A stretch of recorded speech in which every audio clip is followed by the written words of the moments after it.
উপস্থিত থকা বিধায়ক ডক্টর আশিস কাজল ডাঙরিয়া, উপস্থিত থকা প্রাক্তন মন্ত্রী নীলমণি সেন ডেকা ডাঙরিয়া, উপস্থিত থকা প্রাক্তন সাংসদ আর পি শর্মা ডাঙরিয়া, উপস্থিত থকা মানৱ জ্যেষ্ঠ নেতা মেডিয়ান বৰা ডাঙরিয়া, উপস্থিত থকা প্রাক্তন বিধায়ক সত্যব্রত কলিতা ডাঙরিয়া, প্রাক্তন বিধায়িকা শিবমণি বরা ডাঙরিয়ানী, প্রাক্তন বিধায়ক অশোক শর্মা ডাঙরিয়া, ইয়াত উপস্থিত থকা আমাৰ প্ৰদেশ কংগ্ৰেছৰ সাধাৰণ সম্পাদক ৰমনা বৰুৱা ডাঙৰিয়া, যোৱা বিধানসভা নিৰ্বাচনত আমাৰ দলৰ প্ৰাৰ্থীসকল মাননীয় বিনন্দ শইকীয়া ডাঙৰিয়া, উপস্থিত থকা আমাৰ ট্ৰেজাৰাৰ হেমোয়ানি বেকু ডাঙৰিয়া, উপস্থিত থকা আমাৰ সাধাৰণ সম্পাদক অৰুণ তিৱাৰী ডাঙৰিয়া, উপস্থিত থকা আমাৰ হেমন্ত ডাঙৰিয়া, জালুকবাৰী সমষ্টিত আমাৰ দলীয় প্ৰাৰ্থী বিদিশা দেৱ ডাঙৰিয়ানী, উপস্থিত থকা জাগিৰোড সমষ্টিৰ আমাৰ দলৰ প্ৰাৰ্থী উবল দাস ডাঙৰিয়া, উপস্থিত থকা মুখ্য সমষ্টিত আমাৰ দলৰ প্ৰাৰ্থী মাননীয় সিং ৰাভা ডাঙৰিয়া, উপস্থিত থকা আমাৰ হেমন্ত ডাঙৰিয়া আৰু প্ৰদেশ কংগ্ৰেছৰ বিষয়ববীয়াসকল, জিলা কংগ্ৰেছৰ বিষয়ববীয়াসকল, জিলা মহিলা কংগ্ৰেছ, জিলা এনএছইউ, জিলা যুৱ কংগ্ৰেছ, লগতে ইয়াত উপস্থিত থকা ব্লক কংগ্ৰেছৰ সভাপতিসকল, মণ্ডল কংগ্ৰেছৰ সভাপতিসকল, গোটৰ সদস্যসকল, সাংবাদিক বন্ধুসকল আৰু ইয়াত উপস্থিত থকা দলৰ সতীৰ্থসকল, আজি আপোনালোকৰ মাজত আহি সঁচাকৈ আমি যথেষ্ট আনন্দিত। ইয়াৰ পূৰ্বে আমি ভাবিছিলো যে যোৱা বিধানসভা নিৰ্বাচনৰ ফলাফলৰ পিছত আমাৰ কৰ্মীখিনি এতিয়া সভালৈ ওলাই আহিবলৈ টান পায়, আৰু সেইকাৰণে আমি ভাবিলো যে মাত্ৰ আমাৰ ব্লক সভাপতিসকলৰ লগত, মণ্ডল সভাপতিসকলৰ লগত কিছু আলাপ আলোচনা আজি কৰোঁ। কিন্তু যেনে দিনবোৰ ওচৰত চাপি গ'ল, যিদৰে দলৰ কৰ্মীখিনিৰ পৰা আমাৰ ওপৰত হেঁচা, যি সভা আমি মাত্ৰ ব্লক কংগ্ৰেছ সভাপতি আৰু মণ্ডল কংগ্ৰেছ সভাপতিসকলৰ লগত কৰিবলৈ বিচাৰিছিলো, আজি এই সভা এটা বৃহৎ কৰ্মী সন্মিলনলৈ পৰিণত হৈছে। এয়া এইবাৰ এই সভাৰ পৰা কি বাৰ্তা গৈছে কি, যদিও যোৱা নিৰ্বাচনৰ ফলাফল আমাৰ পক্ষত হৈ থকা নাই, তথাপিও কংগ্ৰেছ দল আজিলৈকে হাৰ মানি লোৱা নাই। আমি আগবাঢ়ি যামগৈ। আমি অসমৰ জনসাধাৰণৰ লক্ষ্য দি ভাৰতৰ যুৱ সমাজৰ সমৰ্থন জনাম আৰু লোকতান্ত্ৰিক মূল্যবোৰ আমি জীয়াই ৰাখিম। বৰ্তমানৰ বিজেপি চৰকাৰ ভাবিছে যে তেওঁলোকে অসমত চৰকাৰ গঠন কৰিল, পশ্চিমবংগৰ চৰকাৰ গঠন কৰিল, ভাবিছে যে যথেষ্ট শক্তিশালী হৈ গ'ল, অহংকাৰী হৈ গ'ল।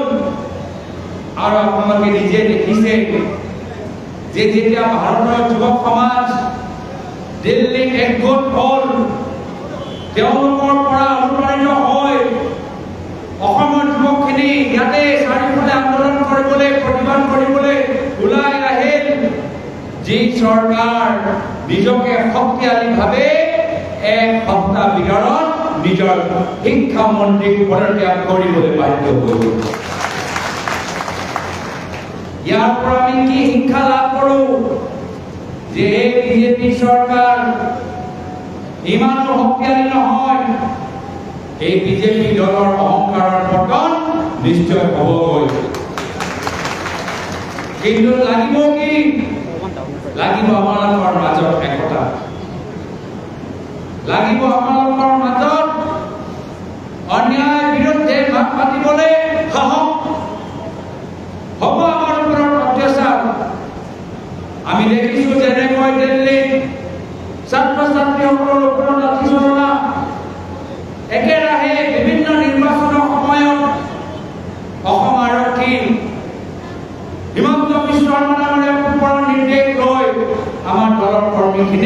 ভাবুকি দিয়ে।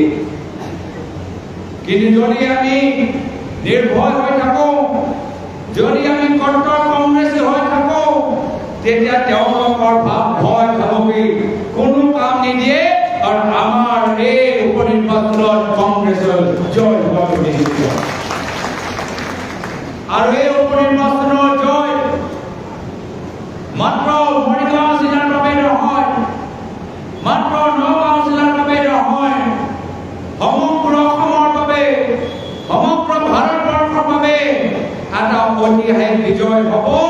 কি যদিও কেন্দ্ৰত বিজেপি, যদিও ৰাজ্যত বিজেপি, এটা উপনিৰ্বাচন জটিল হয়, তথাপিও তাত কংগ্ৰেছ দল বিজয় হৈ ওলাই আহে, এটা সুন্দৰ বাৰ্তা পাই যাব।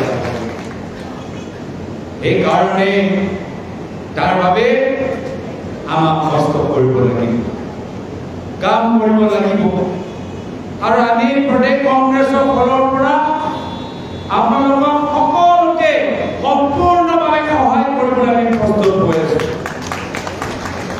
আজি আমাৰ ব্লক সভাপতিখিনি আহিছে, ব্লক সভাপতিখিনি থিয় হৈ দিয়কচোন, ব্লক সভাপতি থিয় হৈ দিয়ক আৰু মণ্ডল সভাপতিসকল থিয় হৈ দিয়ক।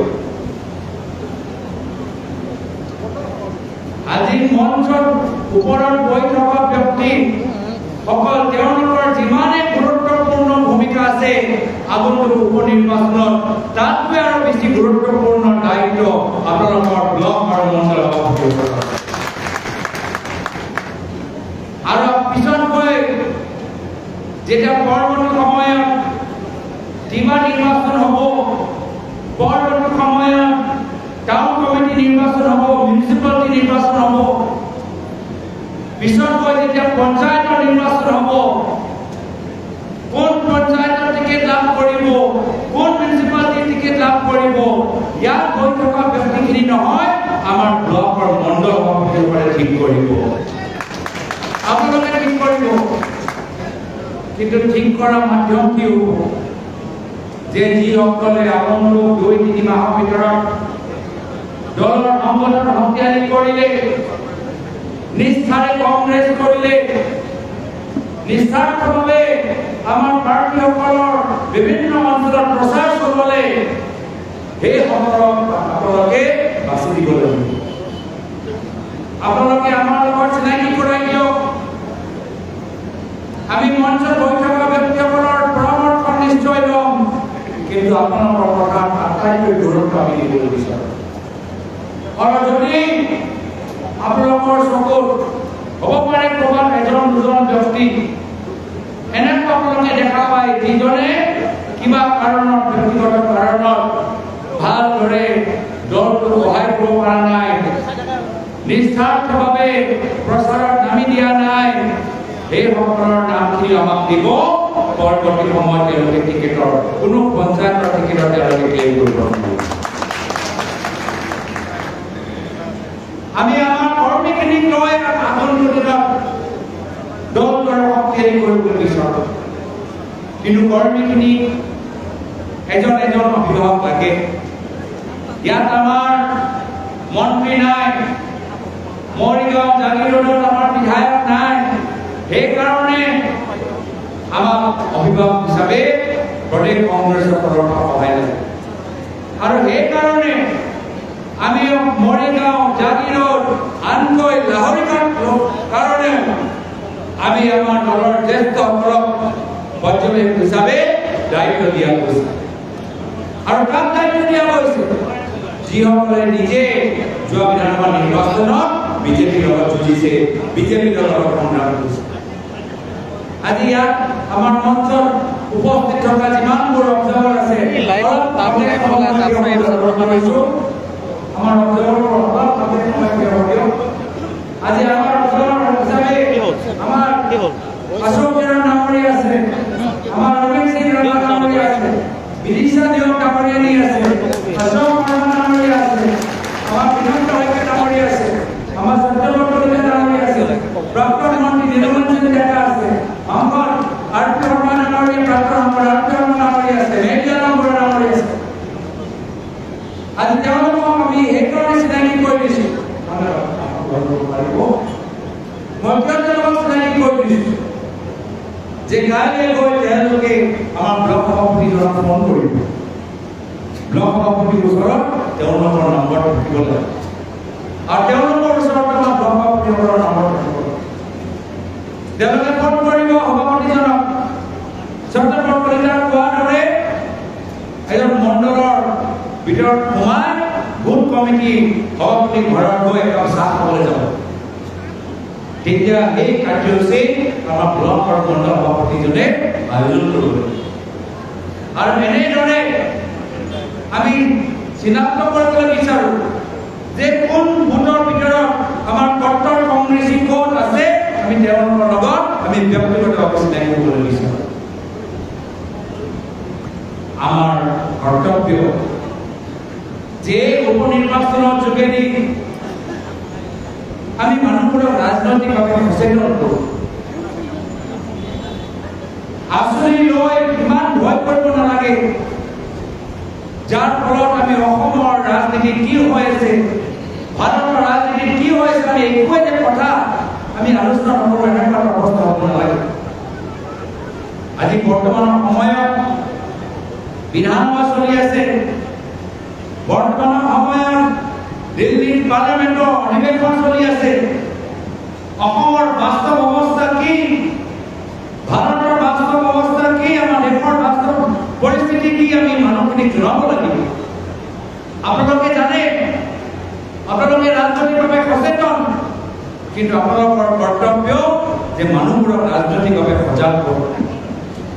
মই চাই আছিলোঁ যোৱা কিছুদিনৰ ভিতৰত বিধানসভাৰ ভিতৰত কি আলোচনা হৈ আছে, আৰু মই পঢ়ি অবা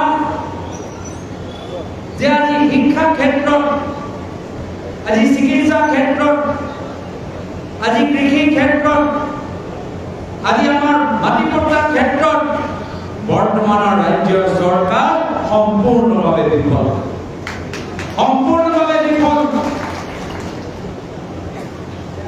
প্ৰায় অসমত 20,000 স্কুল আছে, চৰকাৰী স্কুল, য'ত বাউণ্ডাৰী ৱাল নাই। এই হ'ল আমাৰ শিক্ষাৰ অৱস্থা। আমাৰ ভেঞ্চাৰ টিচাৰবোৰ, ভেঞ্চাৰ শিক্ষকসকল আজি সুইচাইড কৰিবলৈ বাধ্য হৈছে। এয়া হ'ল আমাৰ পৰিস্থিতি।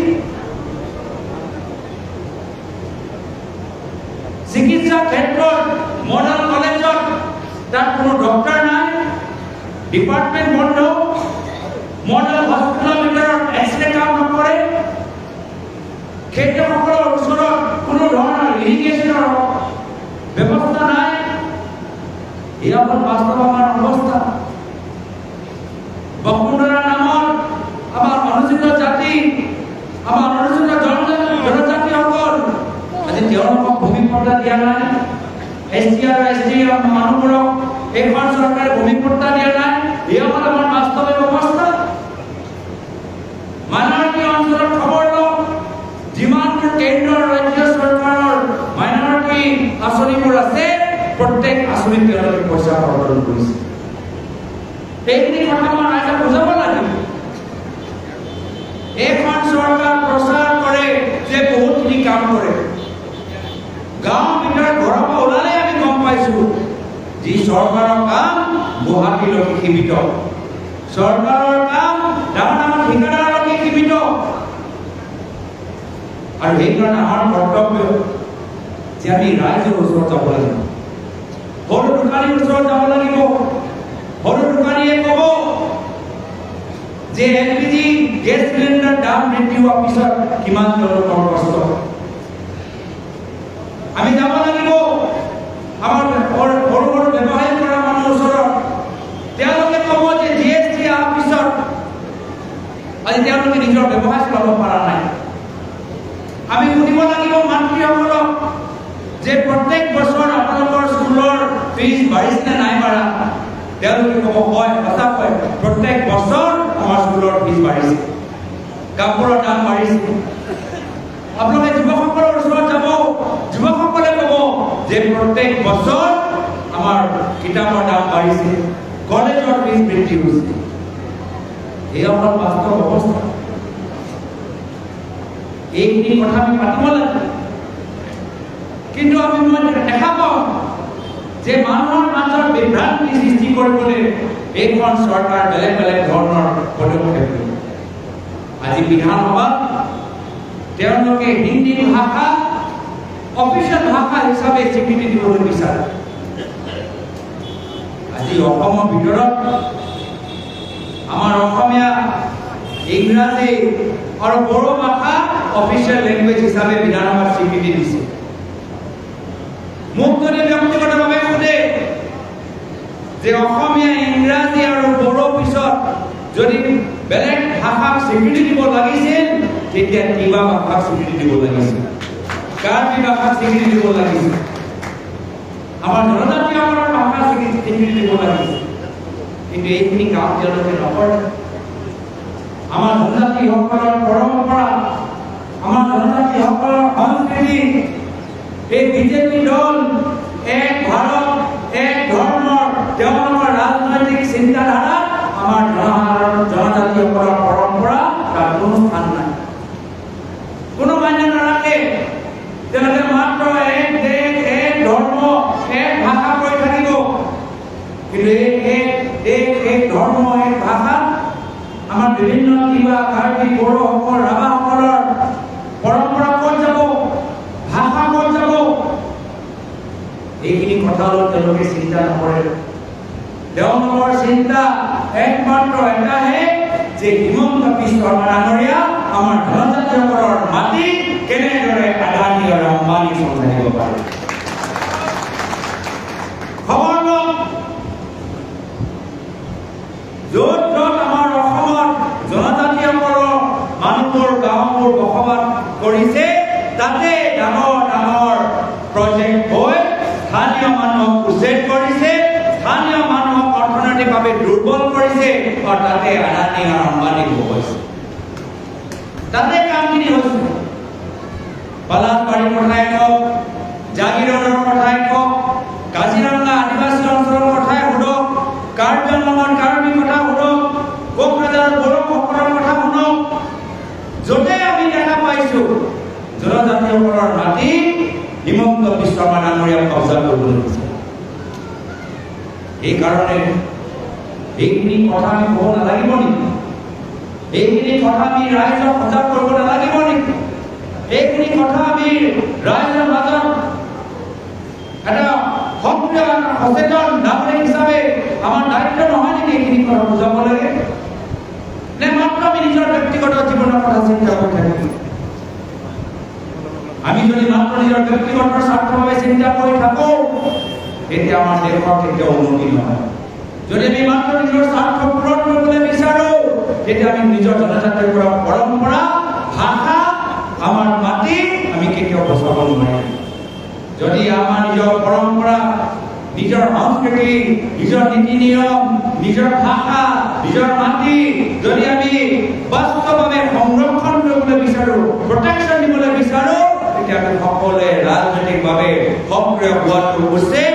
সাহস কৰি এই বিজেপি দলৰ অন্যায় আৰু অত্যাচাৰৰ বিৰুদ্ধে মাত মাতিবলৈ কৈছে।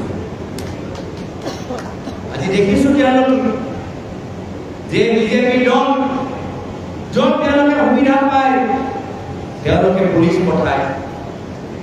আদিত্য ৰাভা, প্ৰণৱ দলে আমাৰ এই নগাঁৱৰ ভিতৰত আমাৰ NSUৰ যুৱকসকলৰ ওপৰত যোৱাকালি গুৱাহাটীত সৰু সৰু ল'ৰা ছোৱালী শিক্ষা নীতি বিৰুদ্ধে প্ৰতিবাদ কৰিছে, চাৰিওফালে পুলিচ পঠায়। এয়া হ'ল তেওঁলোকৰ অৱস্থা।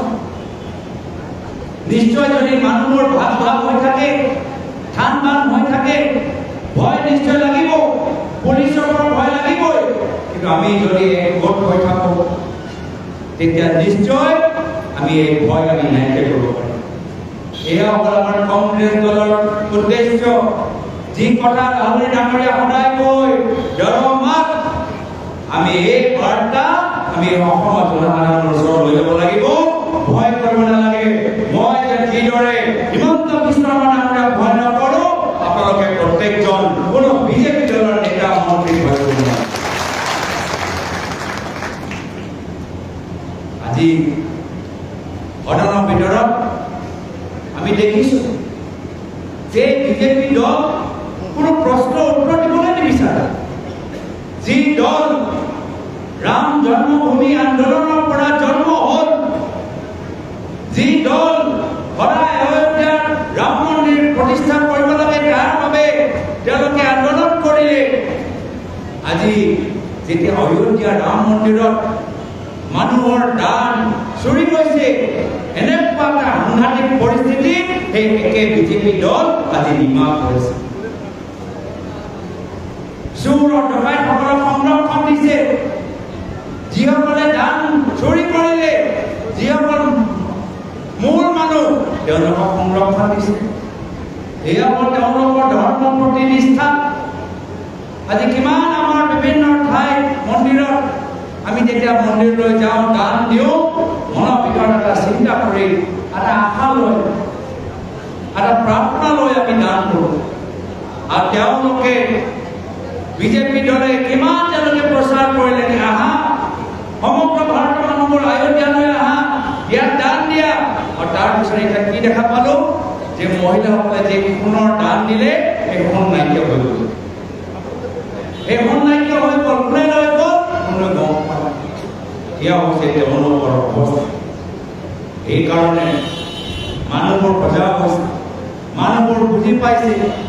আৰু মই কৈছো যে এই যে আন্দোলন, ছাত্ৰসকলৰ আন্দোলন আৰম্ভ হৈছে, এই আন্দোলন ইয়াত শেষ নহয়।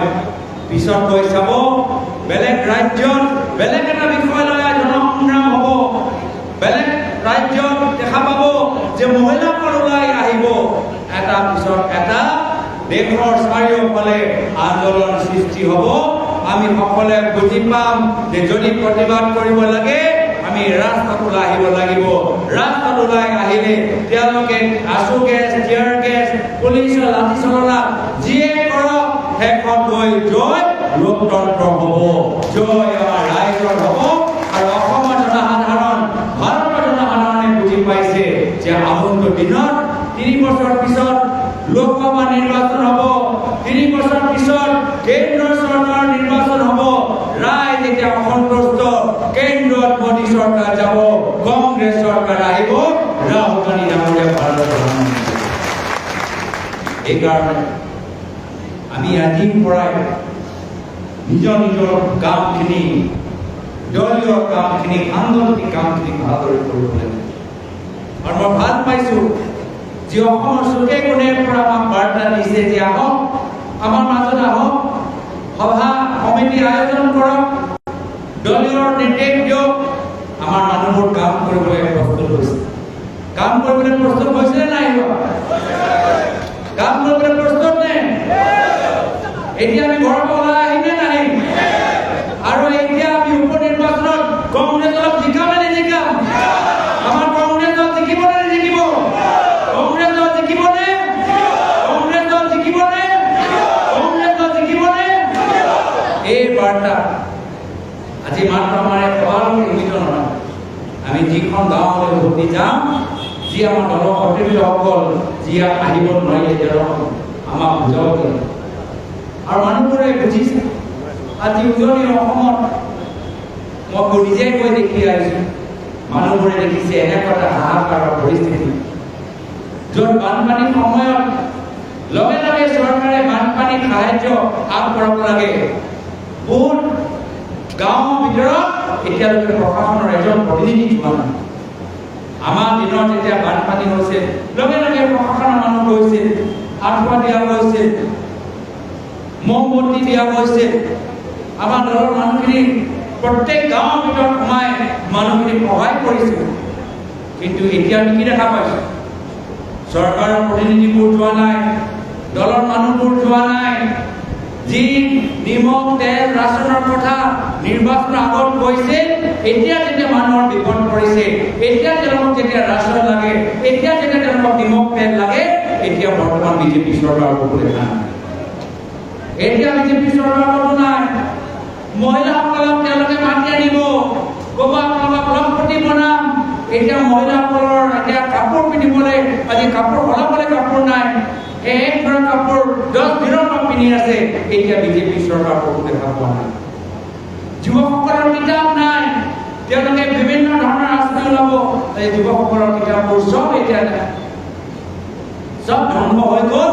এতিয়া তেওঁলোকৰ চৰকাৰ মাত মাতিব মানুহ গৰু ছাগলী শেষ বহু খাদ্য তেওঁলোকে আজিলৈকে দিয়া নাই।